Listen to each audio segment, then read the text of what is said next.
reprezentuje prostě ty nejhorší časy ODS, Kmotrovský a Veksláci za Husáka, jako jo.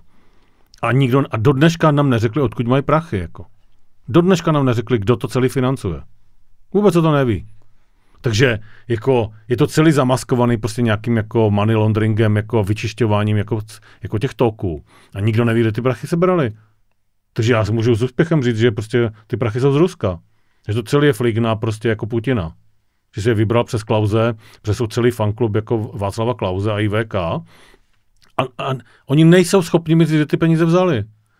Ty peníze tam tečou přes nějaký ty zapsané spolky a přes tady tohle, jako. Je to celý úplný podvod, jako. A co si napíšou v programu, je naprosto zbytečné číst, jako. Protože nikdy nic takového dělat nebudou.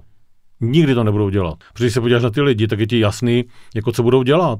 Jako měla ODSka jako v těch nejhorších časech špatný program? Ne, ale byl tam šťastný, jako dělal to, co tam v tom programu měli? Nedělal.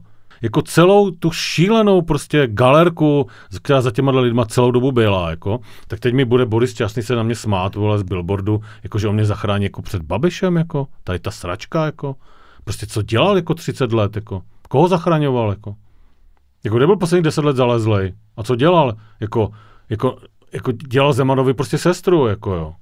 Tak tihle lidi mi budou říkat, že přicházejí s pravicovou politikou, jako, kde by se k ní dostali, jako, kde by se k ní dostali. Jako jediné, co se stalo těmhle lidem, jako za celou tu dobu, co v té ODSce byli, je, že kurevsky zbohatli, jako. To je jediné, co se stalo. Nic jiného jsme z toho neměli.